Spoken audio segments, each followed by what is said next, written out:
اگر اللہ کے قریب جانا ہے، یہ ان لوگوں کے لیے جو معرفت الہی کے متلاشی ہیں، وہ خاص توجہ کریں۔ اگر رب کریم کے قریب جانا ہے تو پھر ایک ذہن بنائیں کہ میرا رب میرے ساتھ ہے، میرا رب میرے نحن اقرب الیہ من حبل الورید۔ اور درویش کہتے ہیں جے میں تینوں اندر جانا تو پھر مقید جانا، جے میں تینوں باہر جانا تے اندر کون سمانا، اندر بھی تو ہے تے باہر بھی تو، وچ بلا کون نمانا۔ پھر تصور کریں کہ اللہ میرے ساتھ ہے۔ حضرت جنید بغدادی رحمت اللہ علیہ کہتے ہیں میں نے اپنے مرشد سے کہا کوئی وظیفہ جو پڑھا کرو، فرمانے لگے جنید پڑھا کر کہ اللہ میرے ساتھ ہے اور اللہ مجھے دیکھ رہا ہے، یہ وظیفہ پڑھا کر۔ کیمرے لگا دیے ہر جگہ ہماری گورنمنٹ نے، کہتے ہیں کیمروں کی مدد سے پکڑا گیا، کیمروں کی مدد سے مسجدوں کے دروازوں پہ کیمرے، ایئرپورٹوں پہ کیمرے، ریلوے اسٹیشن پہ کیمرے، بڑے بڑے جنرل سٹور پہ کیمرے، نیچے لکھا ہے خبردار کیمرے کی آنکھ آپ کو دیکھ رہی ہے۔ کیمرے کی آنکھ دیکھے تو لوگ گناہ نہیں کرتے، تو یہ کیوں نہیں سوچتے کہ رب ہمیں دیکھ رہا ہے؟ یہ تصور کیوں نہیں جمتا کہ رب ہمیں؟ اور اللہ فرماتے ولی من خاف مقام ربہ جنتان، جو اللہ کے سامنے کھڑے ہونے سے ڈر جائے گا نا، اللہ اسے 2 جنتیں عطا فرمائے گا۔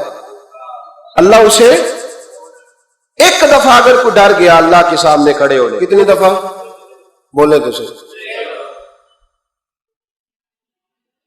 اس پر ہمارے مفسرین نے لکھا ہے کہ کبھی زندگی میں ایسا ہو کہ گناہ پر ہمارا پورا قبضہ ہو گیا ہو، گناہ پورا قابو میں آ گیا، اب کوئی روکنے والا نہیں، تو فرمایا جو اس وقت اللہ کے خوف سے ڈر جائے گا اللہ اسے 2 جنتیں عطا فرمائے گا۔ امام شافعی رحمت اللہ علیہ کے زمانے میں نا ایک بادشاہ کا اپنی بیوی سے جھگڑا ہو گیا، تو وہ بھی ملکہ تھی، کسی بادشاہ کی بیٹی تھی، شہزادی تھی، اس نے بھی سخت جملہ کہا، کہنے لگی چل دور ہٹ جہنمی معاذ اللہ۔ اب اس نے اپنے خامد کو جہنمی کہا تو وہ کہنے لگا اس کا خامد کہ اچھا تو مجھے جہنمی کہتی ہے، جا پھر اگر میں جنتی نہیں تو تجھے 3 طلاقیں۔ اب کیسے ثابت ہو کہ جنتی ہے کہ جہنمی ہے؟ کیسے پتہ چلے گا؟ علماء سے پوچھا تو وہ کہنے لگے ہم کیسے بتائیں، کون ڈگری دے کہ تو جنتی ہے کہ جہنمی ہے؟ بات دور نکل گئی۔ امام شافعی کے پاس گیا، وہ رسوخ رکھتے ہیں علم فقہ کا، ان کے پاس گیا، جا کے کہنے لگا حضور یہ مسئلہ ہے۔ امام صاحب فرمانے لگے اکیلے میں مجھے ملتے ہو؟ وہ اندر آیا، کچھ دیر گفتگو ہوئی تو امام صاحب فرمانے لگے لو جی یہ بندہ جنتی ہے، اس کی بیوی کو طلاق کوئی نہیں ہوئی، یہ جنتی ہے۔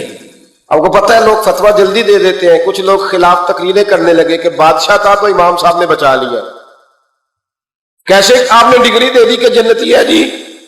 تو امام صاحب کہنے لگے تم بحث نہ کرتے تو میں بات پردے میں رہنے دیتا۔ سنو، میں نے بادشاہ کو تنہائی میں بلا کے پوچھا ہے کہ کبھی اللہ سے بھی ڈرے ہو؟ صرف اس لیے کہ اس وقت اللہ دیکھ رہا ہے۔ یہ نیت کبھی بندوں سے ڈر کے تو بندے بڑے گناہ نہیں نہ کرتے، کبھی اللہ سے ڈر کے بھی چھوڑا ہے؟ تو بادشاہ کہنے لگا بالکل چھوڑا ہے۔ میری ایک کنیز تھی بڑی خوبصورت، غریب گھر کی ملازمہ، غریب گھرانے کی تھی، ایک دن میں آیا تو میرے کمرے میں صفائی کر رہی تھی، معاذ اللہ میرا اس پہ دل آ گیا، میں نے دروازہ بند کر لیا۔ دنیا کی کوئی طاقت نہیں تھی، میرا اپنا محل تھا، مجھے خود دیکھ بھی لیتا تو کسی میں جرت نہیں تھی مجھے منع کرنے، اور میں چونکہ حکمران تھا، مطلق العنان تھا، کوئی شکایت بھی نہ کرتا۔ لیکن جب میں نے اس کی طرف ہاتھ بڑھایا تو اس نے ایک ہی لفظ کہا، کہنے لگی تو اللہ سے نہیں ڈرتا؟ تو اللہ سے نہیں ڈرتا؟ کہنے لگا کوئی نہیں تھا امام صاحب مجھے منع کرنے والا، کوئی نہیں تھا۔ لیکن جب اس نے کہا تو اللہ سے نہیں ڈرتا تو میں کانپنے لگا، میں نے اس سے معافی مانگی، غریب ملازمہ سے میں نے بادشاہ ہو کے معافی مانگی، میں نے معافی مانگی، پھر میں نے دروازہ کھولا، کہتے وہ چلی گئی۔ امام صاحب کہنے لگے اٹھ میرے سینے سے لگ۔ کہا حضور کیا ہوا؟ فرمایا جو تنہائی میں اکیلے میں ایک دفعہ بھی رب سے ڈر جائے اللہ اسے 2 جنتیں عطا فرمائے گا۔ تو جنتی ہے اس لیے کہ یار کبھی تو ایسا ہو، کبھی تو ایسا ہو بھولا گاہک ہمارے قبضے میں آ گیا ہو، ہم اپنا پورا اس پر تسلط رکھتے ہو پر ہم اللہ سے ڈر جائیں۔ کبھی ایسا ہو کہ کروڑوں روپیہ ہمارے تسلط میں ہو، ہم چاہیں تو جتنا مرضی استعمال کریں لیکن ہم اللہ سے ڈر جائیں۔ حضرت عمر کا زمانہ تھا، ایک نوجوان صحابی کا بیٹا مسجد جایا کرتا تھا، بڑا نیک تھا. ایک عورت اس کو اپنی طرف بلانے لگی، لبھانے لگی.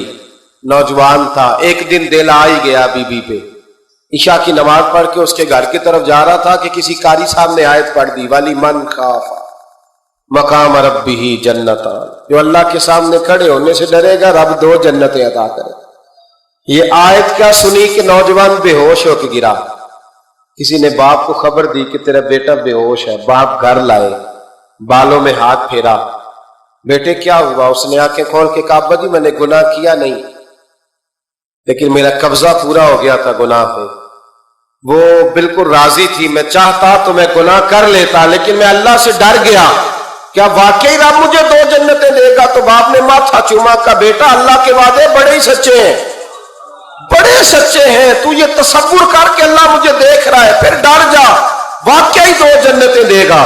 اس نوجوان نے چیخ ماری اور روح ہی پرواز کر دی. رات کو جنازہ پڑا، دفن کر دیا. صبح حضرت عمر آئے، فرمایا اتنا نیک نوجوان تھا تو مجھے کیوں نہیں بتایا؟ میں اس کے غسل میں شریک ہوتا، کفن میں شریک ہوتا، میں جنازہ پڑھاتا. حضور بس رات دیر ہو گئی، دفن کر دیا. امام سیوطی نے لکھا، ابن کثیر نے لکھا، ابن عساکر نے لکھا. حضرت جناب عمر فاروق فرمانے لگے مجھے بتاؤ تو صحیح اس کی قبر کہاں ہے؟ نیک ہو کوئی بندہ تو قبر پہ جانا چاہیے. فرمایا بتاؤ قبر کہاں ہے؟ حضرت عمر کو قبر پہ لے گئے تو سیدنا فاروق اعظم قبر پر کھڑے ہو کے فرمانے لگے نوجوان مجھے امید ہے اللہ نے تجھے 2 جنتیں دی ہوں گی.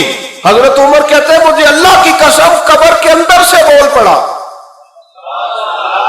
کامل پیرونا دے باہو قبر جنا دی جیوے. قبر کے اندر سے بول پڑا، کہنے لگا عمر امید والی بات نہیں، میرے رب کے وعدے بڑے سچے ہیں. اس نے واقعی مجھے 2 جنتیں عطا فرمائی، اس نے واقعی 2 جنتیں دی ہیں. کبھی کوئی کام تو ایسا ہو جو صرف اللہ سے ڈر کے چھوڑا جائے. ہونا چاہیے کہ نہیں ہونا چاہیے؟ آپ یقین کریں بچوں سے ڈر کے ہم نے بڑے کام چھوڑ دیے، بھائیوں سے ڈر کے چھوڑ دیے، دنیا داروں سے ڈر کے چھوڑ دیے. اور کبھی کبھی میں کہہ دیتا ہوں کہ بہت سارے ماں باپ نے اولاد سے ڈر کے چھوڑا، بہت سارے استاد شاگردوں سے ڈرتے، الا ماشاء اللہ کچھ پیر مریدوں سے ڈرتے. کاش ہم اللہ سے ڈرنا شروع کریں.